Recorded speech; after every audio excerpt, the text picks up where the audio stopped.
こんにちは。おっす。スパロボ F 完結編縛りプレイ、やっていきます。前回は、10段階改造と2回行動で100砲してたら、イデオンガンで吹き飛ばされました。色々何もかもが頭おかしいチート兵器ですね。ソードはまだ射程範囲的な面で優しさが見えた。ガンは慈悲もない。ということでインターミッションです。前回デュオが帰ってきたので、早速改造しましょう。もともと6段階まで改造されているおかげで、他の機体を改造するよりも必要資金が抑えられるのがありがたいですね。そして武器改造。こちらもバスターシールドの1点改造で何の問題もないですね。基本的にこれしか使いませんからね。そして強化パーツ。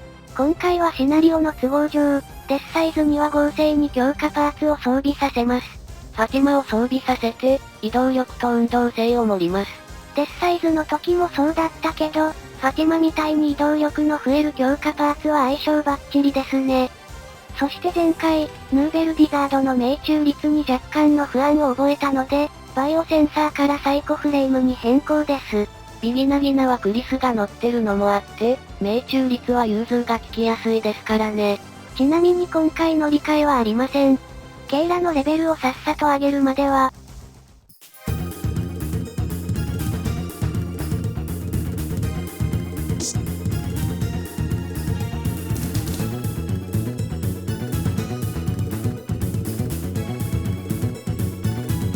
どこの軍も裏切りばっかりですね。この時代の作品はこういうの多かった気がしますね。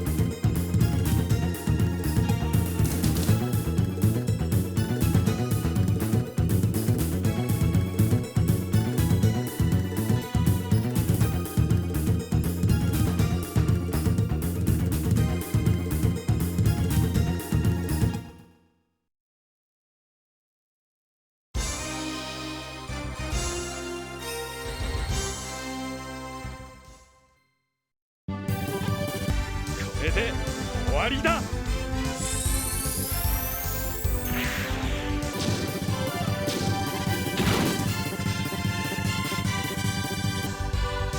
沈め。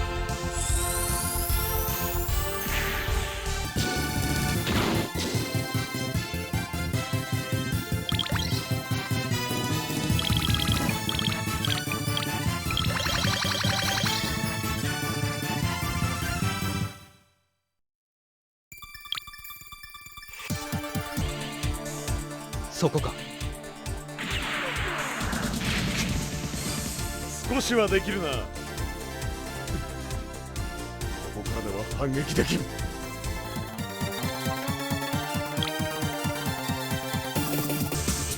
任務了解。破壊する。当たるか。死ね。油断したか。はい、ということでシナリオスタートです。原作通り、トロワとヒーロがバイエイトとメリクリウスに乗ってきてます。この2機ですが、まあって感じの性能。機体性能自体は高いんですけどね。バイエイトに関しては、武器がビームキャノンしかないので、10回しか攻撃できないし、メリクリウスに関しては、特徴のプラネートディフェンサーがただのアイフィールドになっているので、何の意味もなしてないです。アイフィールドなのでダメージの軽減もしてくれませんしね。どうしても G ジェネのプラネートディフェンサーの強さと比べてしまうな。ということでシナリオの状況ですが、レディ、トロは、ヒーローを狙う形でポセイダル軍が展開しています。ギャブレイと翼レイがマップ兵器を撃つ形をとっているので、早く倒さないといけないように見えますが、実はこのアシュラテンプル2機、武器が全然改造されてません。そのおかげでプローラーが食らってもこのありさま。なんとバスターランチャーの威力がバッシュの S マイン並みです。アシュラテンプルがひどいのか、バッシュが異常なのか、どちらなんでしょうね。バランス取ってくださいって感じですね。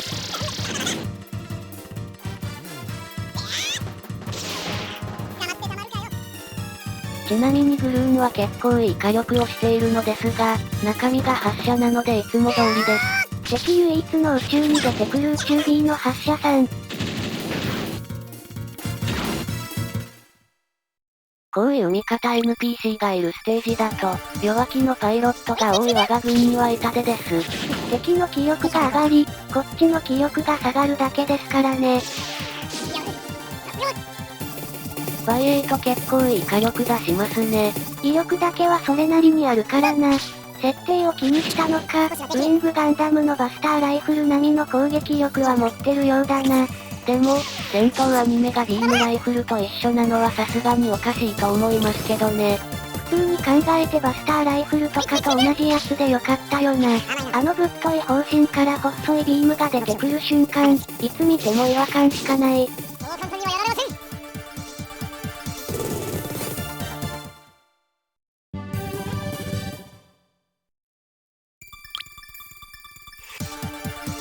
遅いな。しまった。直撃か。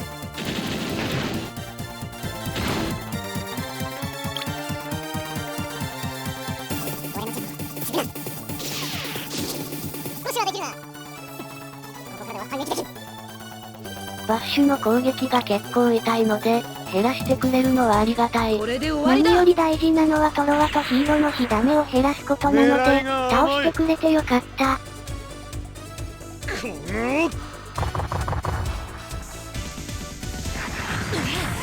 なめるな。そしてレディはボロボロです。これでも結構性能は高いんですけどね。こう見るとバイ8とメリクリウスが強く見える。通常プレイならともかく、今の私たちの部隊だったら10段階改造してないキャラよりは強いんじゃないだろうか。問題なのは戦い方だけども。ごめん。しまった。直撃か。ということでまずは数を減らしていきましょう。アシュラテンプルは後回しでもいいから、まずはバッシュだな。そういえばスレッガーさんが2回行動できるようになってました。結構早いんですよねこの人。2回行動レベルですが、実は結構52付近にたくさんいます。エルガイム系はほとんどの人がその辺ですし、オールドタイプガンダムパイロットもその辺にたくさんいます。その辺にいないのは、ウィング系とポケセン組と星屑組ですね。ある程度まとめられてるあたり、エマさんとかスレッガーさんとかギルギットとかは適当に決められた感が否めません。このレベル付近多いしこの辺でいいやろ的な感じで。エマさんはともかく、スレッガーさんとかギルギットあたりは使う人も少ないでしょうしね。そして使う人がそれなりに多いであろうウィングポケセン星屑は遅いという。これは確信犯でしょうね。わざわざレベルが上がりにくくなる60以降に置いてるあたり、性格の悪さが滲み出てます。俺だって慣れればちょっとしたもんよ。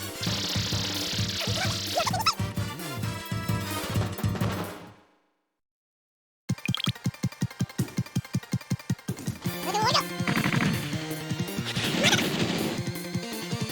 運動性10段階改造しても余裕で敵の攻撃当たるやつがいるって知ってる？いやいや、そんなやつおらんやろ。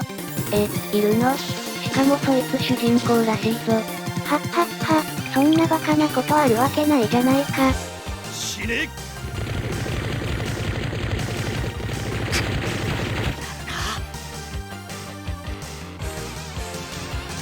やらせるか。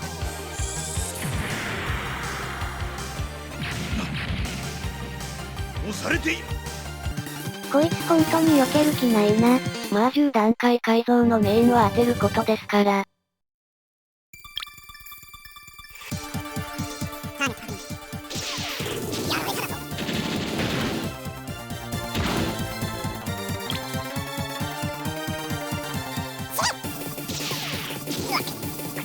黙ってやられるものか。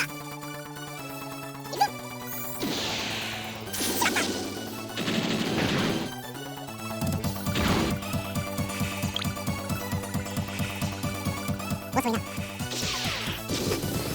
されていい。射程距離内からだぞ。意外とセコい手を使うやつだ。トロワの体力が結構減ってるのが心配ですね。なんだかんだでジャブレイにバスターランチャー撃たれまくってたからな。まあレディが落ちたから次からは撃たれないし、火ダメももう少し減らせるんじゃないかな。やられたら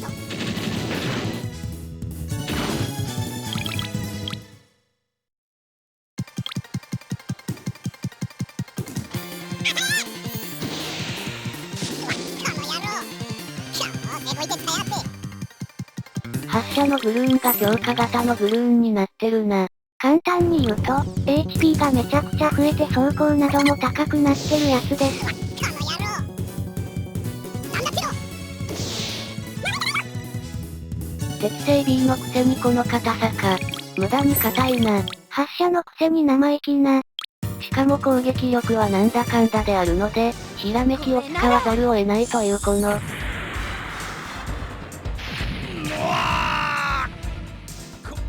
こいつ強えぞ。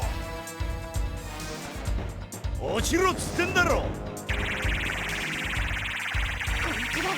避けてみせる。それでもさすがにエマさんの攻撃は結構効くようです。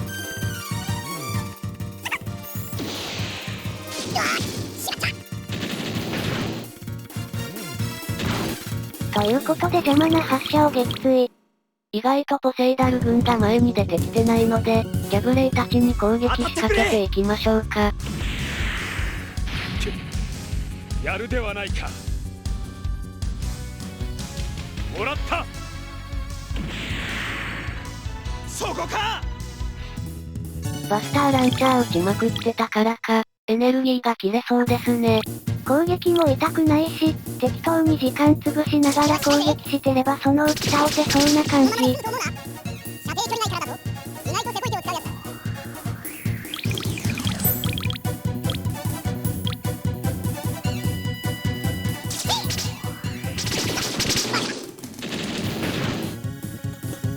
2回行動してこうやって攻撃できるのはいいんだけど、6発しかないからこういう戦い方すると弾がすぐなくなるんだよな。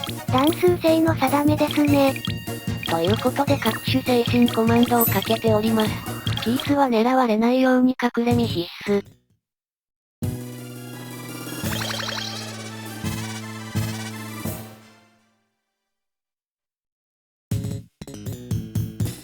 はい、厄介極まりない魔さんです。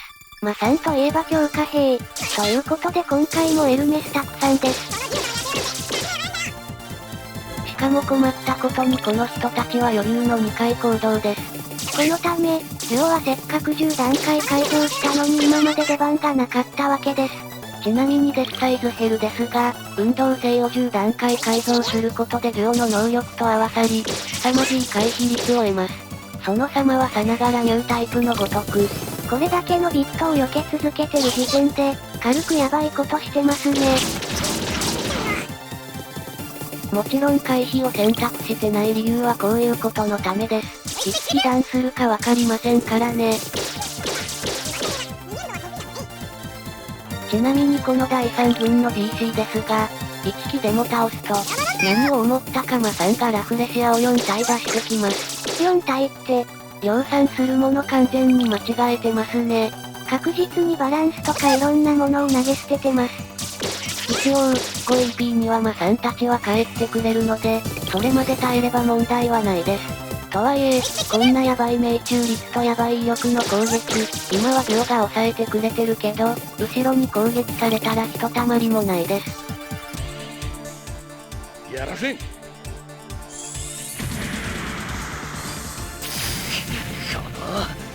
俺を本気にさせたな。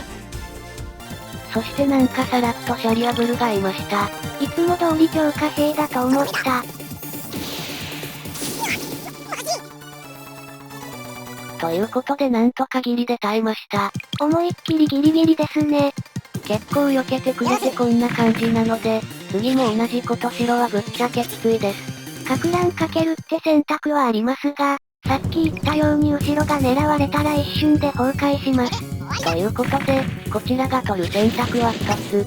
ラフレシアが出現する条件は、魔さん以外を1機でも撃墜した場合。そう、魔さんを撃墜した場合は、第3軍は撤退するのだ。つまり、エルメスの猛攻を今ターン分耐えた。あとは次の味方ターンで魔さんを撃墜すれば、4機のラフレシアは出ることなく撤退するのだ。というかそれ以外怖くてやってられん。ラフレシアが出てきた瞬間地獄絵図となるでしょうからね。幸いポセイダル側は限界真っ赤っかのマクトミンさんぐらいしかいないので、ぶっちゃけ全く怖くない。魔さんに戦力を割いても問題はないということだ。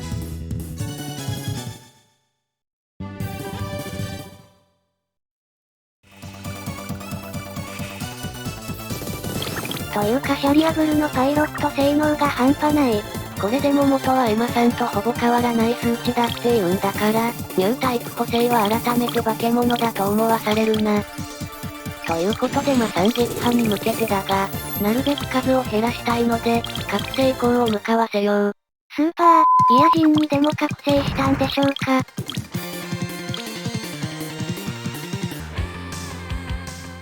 させるか。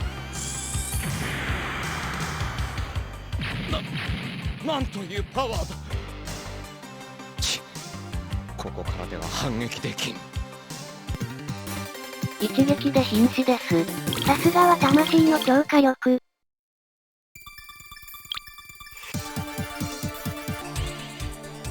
死ねよ。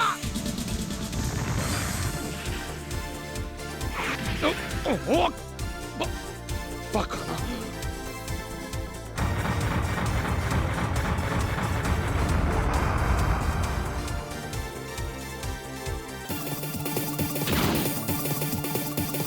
ということで3を撃墜。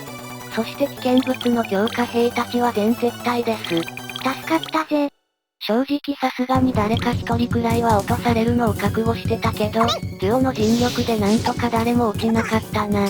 増援で出てきたターンって困るよね。かく乱とかを事前に使うこともできないし、無理やり耐える以外方法がないのがな。せめて出現位置が遠いとか、最初は動いてこないとかなら対応できるんだが。何？バカな。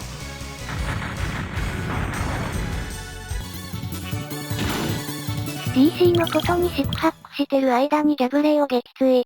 ぶっちゃけ硬いだけだったから、パワーランチャー撃ってればそのうち落ちるというこの。少しはできるよな。もらった。ちなみにそこにいるマクトミンさんですが、アトール5の限界は何を思ったのかアシュラテンプルどころかバッシュ以下、300ギリギリぐらいしかないので、パイロット性能が上がっても何にも怖くないという始末。一般兵よりも数値がいいのも相まって、運動性が全くと言って生かされてません。多分数値的に見ると、運動性80ぐらいしかないのと同等だと思う。ちなみに80っていうのはジェガン以下です。ある意味ポセイダル軍一かわいそうな人と言っても差し支えないでしょうね。落ちろけろ。その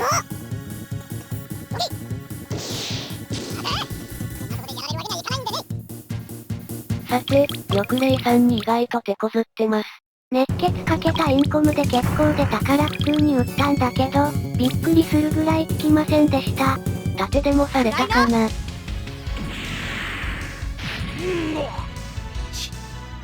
直撃か。俺の前に出たのが運の月さ。この人がおとなしくしてればつきやがって。結構残ったな。魂かけたんですけどね。5段階改造と10段階改造の攻撃力差を露骨に感じる。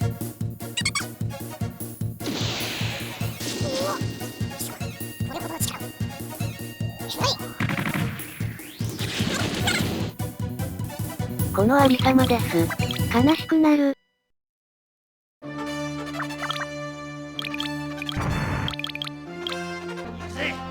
ハイメガキャノンだ。カーナーシミーノまあビルギフトって感じですよね。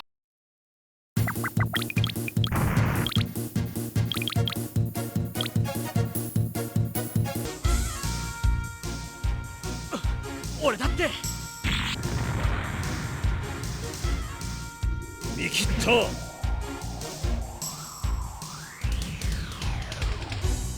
沈め。はあ、危なかった。はい。なんか見慣れた光景ですね。そして結局無理やり祭動でエマさんを動かす始末。涙が出ちゃう。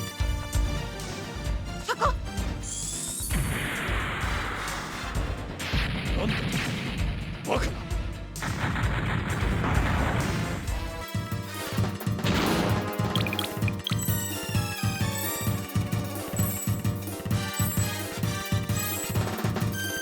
まあジオの回復のために愛を使うことは決めてたからいいんですけど、さすがにね。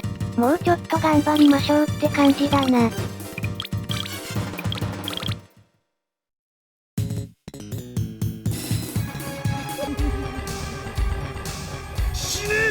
あ、完全に忘れてた。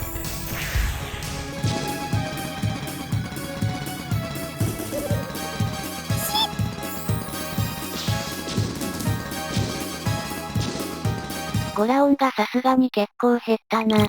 適正 B ですからね。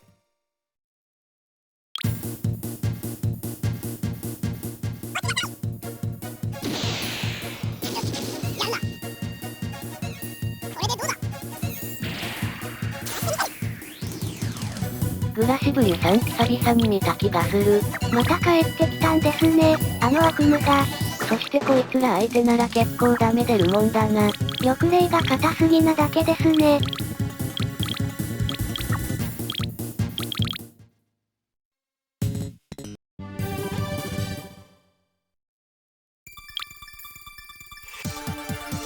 了解。やらせませんよ。さあ、どこを狙ってほしいかね。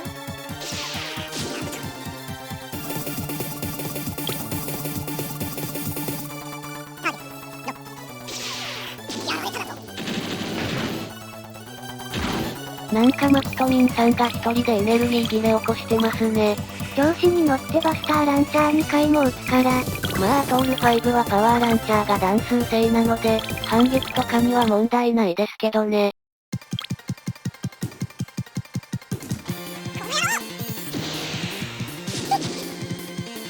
やらせませんよ。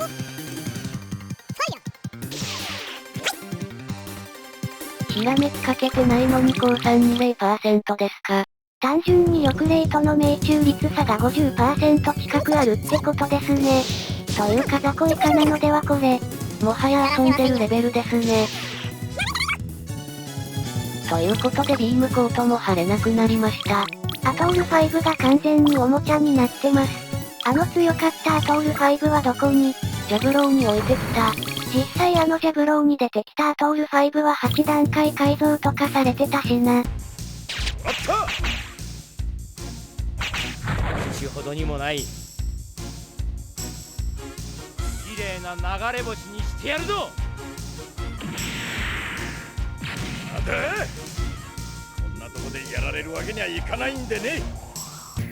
はい出ました。インコムの悪いとこ出ちゃいましたね。これがあるから熱血かけて攻撃しづらいんですよね。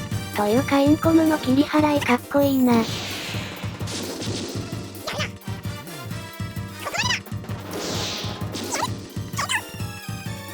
まあ代わりにエマさんでがっつり減らせました。ビーム兵器最高。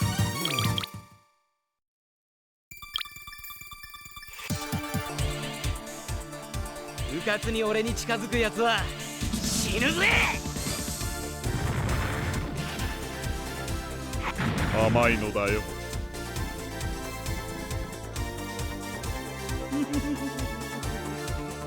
死ね。よっとっとっと。自慢じゃねえが逃げるのは得意なんだね。はいまたもや出ました。バスターシールドの悪いところ出ちゃいました。なんか10段階改造してめちゃくちゃ強くなってるはずなのに、エルメスの攻撃大役だったり、マサンのとどめだったり、この切り払いだったり、デュオがまっとうに活躍できてないな。貧乏くじさんはある意味デュオらしいが、まあデスサイズヘルの強さは次のステージあたりでわかるでしょう。きっと、多分、もしかして、デュオに活躍の場はちゃんとあるのか。ということで残りの敵はネイアントン・ヘッケラーとグラシブユさん1体。敵はそれなりに気力が上がっているので、火ダメには気をつけたい。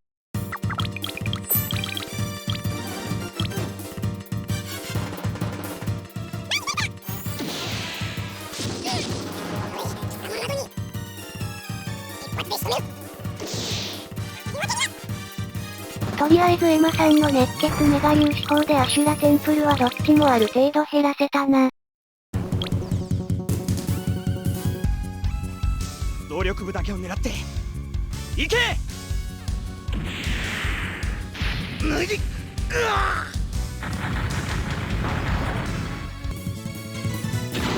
ひとまずマップ兵器撃たれそうな配置してたヘッケラーを撃墜。トロワの HP だいぶ減ってますね。2回行動で修理できればもうちょっと回復できるんだがな。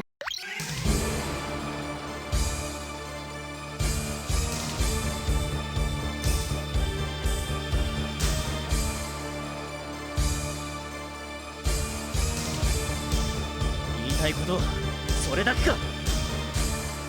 全てが狂っているのは俺は自分を信じている。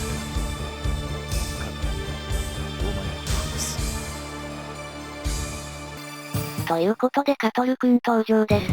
いきなり危なっかしいことしないでほしいんですが。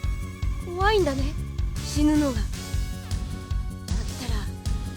たら戦わなければいいんだよ。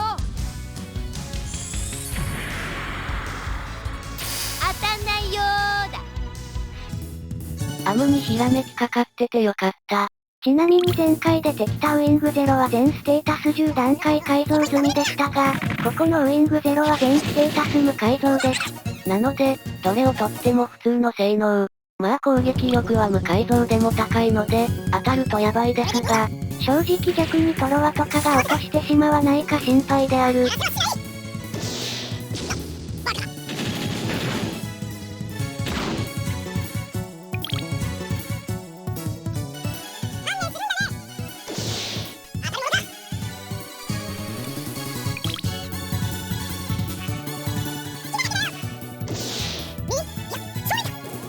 姉さんの攻撃も当たる気がしませんね。というかこの人たちに当てる気がなさすぎますね。いただく。おかしいんだよ、宇宙も君たちも。し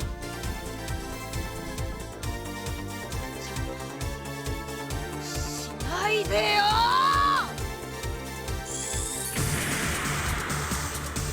フリ。アップね。どっちもアップね。カトルくんはナイスシールドだったが、クリティカルは余計だったな。このままだとカトルくんがトロワに攻撃して、反撃でカトルくん落とされますね。イベントの発生条件は、ヒーロ、トロワ、カトルの3人が生存してる状態で 8PP を迎えることなので、何が何でも生き残ってもらわないと困る。ということで、いつも通り出番ですビルギットの兄貴。挑発をかけておけば、とりあえずカトルが反撃で落とされることはなくなるから、イベントはギリギリで発生してくれそうかな。変にマップ兵器撃たれなければ大丈夫なはず。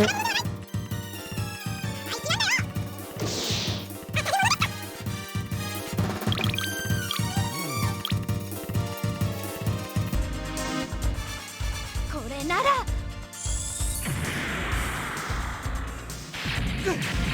しまった。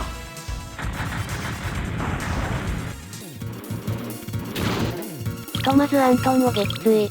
これで残りはネイだけだな。さらっとネイの攻撃を 0% にするデュオ。ほら、デュオ強いんだぞ。邪魔だ。どけ。当たらないね。これで終わりだ。おっと。はい、知ってた。まあこの辺があるから、デュオはどうしても対ボス用というよりは対雑魚用なんだよね。弾無限で回避率も高いから、なおさらボスより雑魚の方がやりやすいし。ネイモーハットもあろうものが押されている。隙だらけだよ。当たるものか。魂の火力がエグい。一撃でこれか。バスターシールド当たってたら倒せてたな。よし、なんとかなった。というか、この降参何しに来たんだ。なんとなく寄ってしまったが、これなかったら反撃でネイ落とせてたっていう。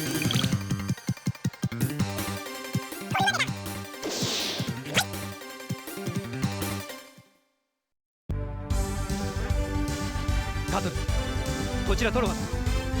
聞こえているか。ハドル。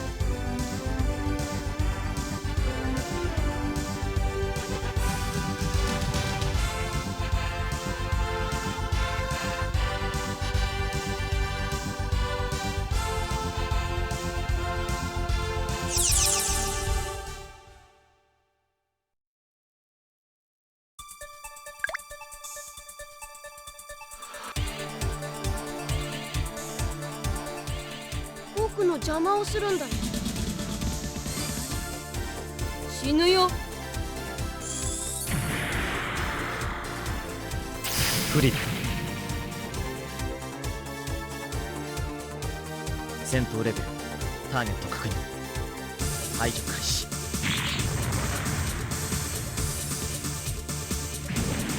当たらないよ。どうしたんだい？これ倒しちゃってたらどうなるんですかね。もしかして意外と危なかった。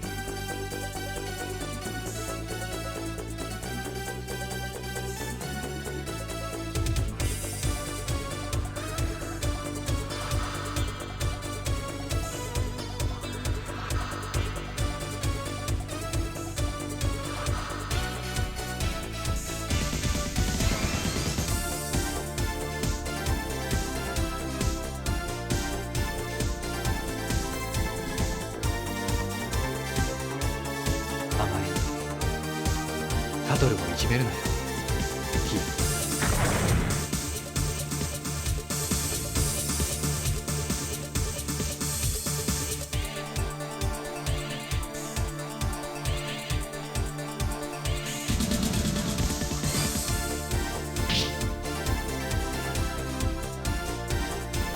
キ乗り込んで止めれるなら最初から止めろと。まあツインバスターライフルぶっ放しまくってる人に近づくとか無茶ですし。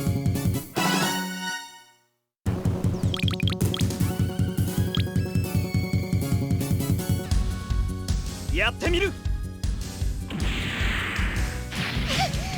しまった。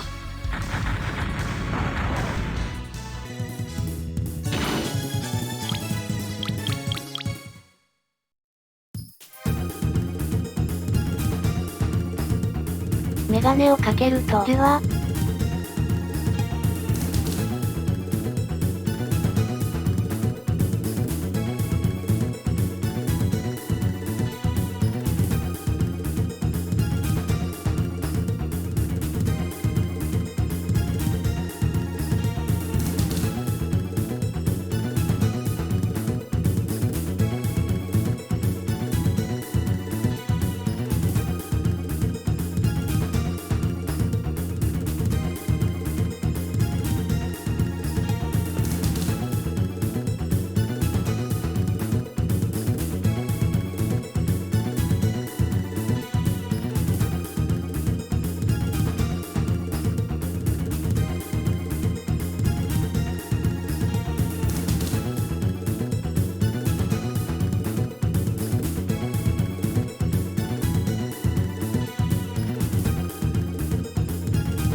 そんなわけで、クリアです。